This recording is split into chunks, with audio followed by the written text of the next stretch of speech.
Halo kawan, selamat datang di Kyota Bisa Bercerita. Kali ini kita akan membahas tentang fiksi sejarah.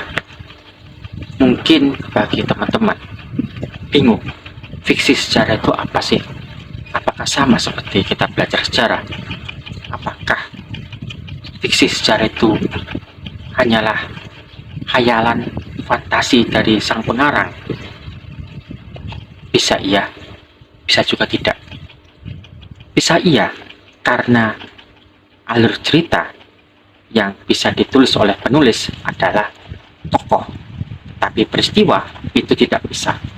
Makanya, untuk mendapatkan peristiwa, kita membutuhkan riset, dan riset itulah yang menjadi nafas dari cerita fiksi sejarah. Fiksi sejarah adalah tulisan yang bisa dibilang sama lah seperti cerpen-cerpen yang lainnya, novel-novel lainnya, tetapi memiliki latar belakang sejarah. Fiksi sejarah bukanlah materi yang bisa dipertanggungjawabkan kalau di ini ya, bidang akademik.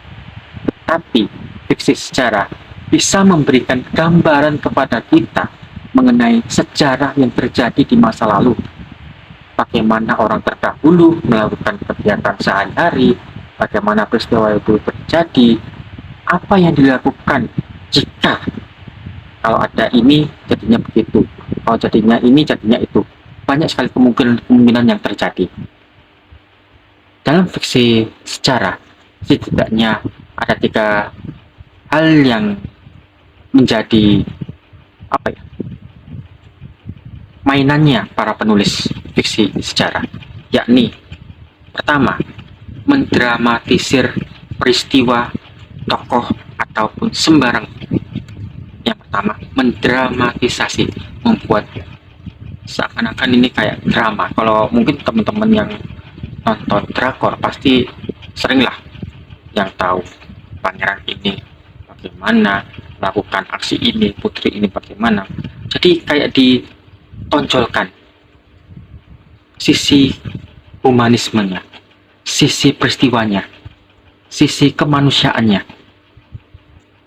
Yang kedua adalah infiltrasi, kemungkinan-kemungkinan yang terjadi.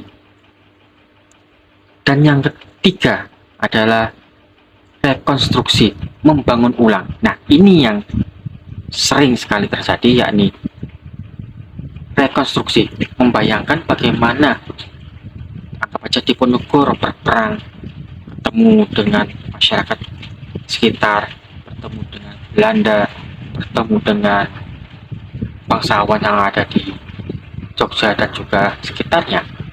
Nah, itulah. Oleh sebab itu, fiksi sejarah harus memiliki riset yang mendalam. Meskipun hanya fiksi, karena ranah fiksi yang bisa dilakukan oleh penulis ini adalah mengotak-atik lakon yang dia buat. Tetapi kalau peristiwa, itu jangan. Bahaya kalau itu. Kecuali kalau yang kayak tadi infiltrasi, kemungkinan yang terjadi. Anggap aja kalau yang sering main game Fate mungkin akan sering, atau nonton anime Drift, yang ada samurai ketemu orang Romawi, ketemu penjahat dari Amerika, dipertemukan. Itu nggak apa-apa karena masuknya ke adalah fiksi. Oleh sebab itu, penulis fiksi secara kadangkala memiliki semacam beban tersendiri, karena penulis sejarah kerap kali dianggap sebagai pakar sejarah, padahal belum tentu dia memahami sejarah yang dia tulis, tetapi dia berusaha memahami sejarah yang dia akan tulis. Jadi harus belajar, harus memahami apakah kalau saya bikin ini logikanya masuk apa enggak. Itulah yang penting. Jadi jangan sampai ada ceritanya, anggap aja cerita kayak Tututi Nular, tapi kok tiba-tiba ada Batman, kok ada Kratos. Logikanya gimana? Nah, itulah tantangan tersendiri menjadi penulis fiksi sejarah. Meskipun tulisan yang kita buat itu adalah fiksi, tetapi jangan sampai merusak logikanya.